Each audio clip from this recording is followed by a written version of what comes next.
कि कौन से दान दरअसल हमें करने चाहिए और कौन से दान जो है लाइफ में अवॉइड करने चाहिए। भाई दान तो दान है, जो चीज़ हमारे पास एक्सेस है उसका दान हम कर देते हैं, या कहें तो उस चीज़ को हम जगत के साथ शेयर कर लेते हैं। तो अब दान को किस हद तक जायज़ है जन्म कुंडली के साथ जोड़ना। जन्म कुंडली क्या है? जन्म कुंडली है हमारे प्लैनेट्स की डिस्ट्रीब्यूशन। जन्म कुंडली हमें बताती है कि प्लैनेट्स यानी ऊर्जाएं किस हद तक हमारे जीवन में बैलेंस्ड है और किस हद तक ये हमारे जीवन में इम्बैलेंस्ड है। खराब ऊर्जाएं जो हैं उनको दान दे के बैलेंस किया जाता है, और अच्छी ऊर्जाएं जो हैं वो उनको संभाल के रखा जाता है, उनको दान नहीं किया जाता। तो इस तरह से अगर हम अपनी जन्म कुंडली की एनर्जीज के मुताबिक लाइफ में दान करें तो देखिए जिसको दान मिलेगा उसका तो भला होगा ही होगा, बल्कि हम जो चीज़ दान के द्वारा अपनी बैलेंस कर रहे हैं हमारी लाइफ भी और अच्छी चलेगी, ताकि इन फ्यूचर हम और अच्छा दान करके या जगत के साथ और अच्छी शेयरिंग करके सभी के लाइफ स्तर को, सभी के जीवन स्तर को ऊपर बढ़ा सकें। अब मैं उदाहरण के तौर पे आपसे शेयर करना चाहूँगा, फॉर एग्जांपल चंद्रमा। चंद्रमा जो हैं ये कारक होते हैं हमारे जीवन में हमारे खुश रहने का। हमारी जो हैप्पीनेस इंडेक्स है ना, ये चंद्रमा से डिसाइड होती है। हमारे जीवन में जो कैश फ्लो होता है ये भी चंद्रमा से डिसाइड होता है। हमारे जीवन में हम अपने मेंटल बैलेंस में रहेंगे या नहीं रहेंगे, इमोशनल बैलेंस में रहेंगे या नहीं रहेंगे, ये भी चंद्रमा से डिसाइड होता है। अलग अलग घरों में चंद्रमा जो हैं हमें दान करने की कुछ एक चीज़ों से रोकते हैं और कुछ एक चीज़ों में हमें दान करने के लिए प्रेरित करते हैं।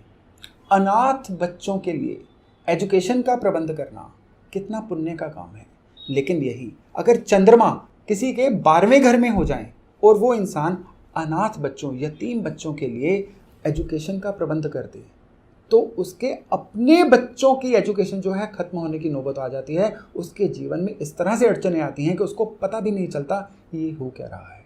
तो जिनके चंद्रमा 12 हैं उनको कभी भी अनाथ बच्चों के लिए एजुकेशन का प्रबंध नहीं करना चाहिए। किसी भी बेघर अनाथ बच्चे की कभी भी फीस नहीं देनी चाहिए स्कूल की, और बाकी चीज़ों के वो दान कर दें, लेकिन ये दान उनको भूले से भी नहीं करना चाहिए। अब चंद्रमा की बात चली है ना, तो चंद्रमा दूसरे घर में, चौथे घर में बहुत बलवान चंद्रमा माने जाते हैं। लेकिन दूसरे, चौथे और छठे घर के चंद्रमा वाले लोग अगर दूध का दान करें, इवन डेली शिवलिंग पर भी दूध चढ़ाएं, तो ये उनके लिए बैकफायर कर जाती है चीज़, ये उनके लिए बहुत नुकसानदायक हो जाती है। तो क्या होता है, चंद्रमा की चीज़ों का नुकसान होना शुरू हो जाता है। चंद्रमा की चीज़ें जैसे मैंने अभी आपको बताई, मेंटल बैलेंस, खुशी का इंडेक्स, जीवन में खुशी कितनी आएगी, या कैश का फ्लो कितना बनेगा, या जीवन में भावनाओं का बैलेंस किस तरह से रहेगा, ये सब चीज़ें जो हैं स्पॉइल होनी शुरू हो जाती हैं।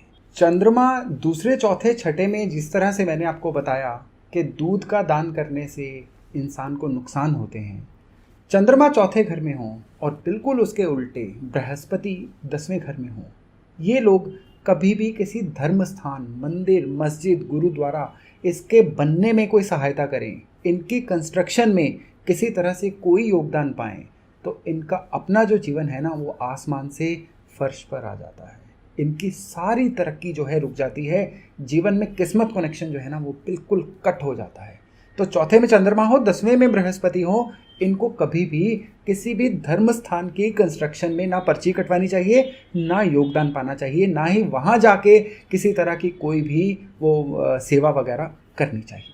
कुछ लोग मैंने अपने सर्कल में देखे हैं जो बहुत दानी हैं, सुबह सुबह सैर करने जाते हैं तो दान करते हैं, या शाम को काम से आती बार कई लोगों को, कई ज़रूरतमंदों को दान देते हैं। जिनके भी सूरज 7वें या 8वें घर में होते हैं ना, अर्ली मॉर्निंग या लेट इवनिंग, इनको दान करना बहुत खराबी देता है।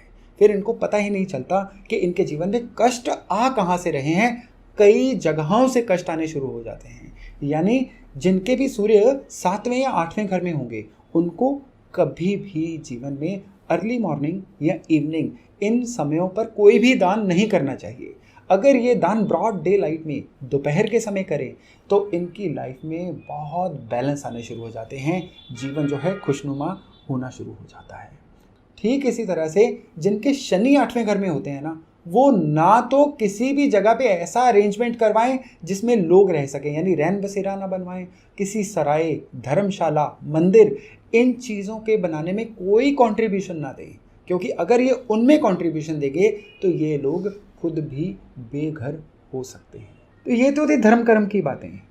कई लोग शराब पीने के, शराब पिलाने के बहुत शौकीन होते हैं। उन लोगों के लिए खास वार्निंग, अगर उनके चार्ट में शनि 7वें घर में या शनि 11वें घर में हो और वे लोग कॉकटेल पार्टीज करते रहें, वे लोग शराब पिलाते रहें या शराब की बॉटल किसी को गिफ्ट करें, तो ये उनके लिए किस्मत कनेक्शन के ख़त्म होने का एक सबब बन जाता है, कारण बन जाता है। इनको भूले से भी ना किसी को शराब पिलानी चाहिए, ना ही शराब की बॉटल कभी गिफ्ट करनी चाहिए। इससे क्या होगा, इससे इनके जीवन में ऐसी ऐसी अड़चनें आएंगी जो ये लोग कभी सोच ही नहीं सकते। बुध अपने आप में कारक होते हैं हमारी बुद्धि का, वो बुद्धि जो हमें सही गलत की पहचान दे। बुध जो है उसके सिंबल्स क्या हैं? बुध के सिंबल्स हैं छोटे बच्चे, बुध के सिंबल्स हैं स्टेशनरी, बुध के सिंबल्स हैं कम्युनिकेशन डिवाइसेस। और जिन लोगों के बुध छठे घर में होते हैं ना, ये कहा जाता है इनके बुध बहुत स्ट्रांग हैं, यानी उनकी बुद्धि भी तेज होगी, उनकी कम्युनिकेशन स्किल्स भी बहुत अच्छी होंगी, या वे लोग जो हैं ये लोग कुछ ऐसे काम में जो बुध के काम होते हैं इनमें बहुत तरक्की करते हैं। लेकिन ये लोग अगर बुद्ध की चीज़ों का दान करना शुरू हो जाएं, यानी छोटे बच्चों में स्कूलों में जाके स्टेशनरी बांटनी शुरू कर दें, लोगों को पेन गिफ्ट करें या किसी को कोई कम्युनिकेशन डिवाइस मोबाइल वगैरह गिफ्ट दे दें, तो ये इनके बुद्ध के बहुत खराब होने का कारण बन जाता है। तो फिर क्या होता है, चलते चलते काम जो हैं वो मुरझाने शुरू हो जाते हैं, बुद्धि ब्लॉक हो जाती है, सही गलत की पहचान नहीं रहती, फैसले गलत होने शुरू हो जाते हैं। और ये सब किस लिए होता है? गलत चीज़ों का दान करने की वजह से। अब ये देखिए किस तरह से प्लैनेट हमें इशारा दे रहे हैं कि इन चीज़ों का दान करने से बचिए।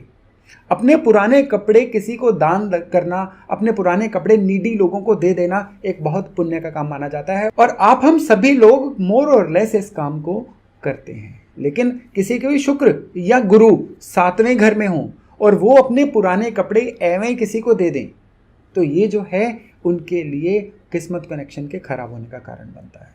फिर जीवन में अचानक से नुकसान होने शुरू हो जाते हैं। तो कई चीज़ों की गृहस्थी या घर की शांति में भी इस चीज़ के कारण बाधा होती हुई देखी गई है। यानी आपके अगर बृहस्पति 7वें घर में हो या शुक्र 7वें घर में हो, अपने पुराने कपड़े ऐसे ही किसी को दान मत करिए, चाहे बदले में 1 रुपए का टोकन ही उनसे ले लीजिए, लेकिन कुछ लेके ही उनको अपने पुराने कपड़े दीजिए। तो दोस्तों, ये थे कईयों में से कुछ एक मेन कारण जो हमें बताते हैं कि हमें दरअसल लाइफ में किन चीज़ों को अवॉइड करना चाहिए, ताकि हमारा जो दान है सामने वाले का तो भला करे, हमें भी कम से कम कोई नुकसान ना दे। तो मैं आशा करता हूं कि आप इसको अपने चार्ट के साथ मैच करके जीवन में ज़रूर फ़ायदा उठाएंगे। तो आज के लिए इतना ही था।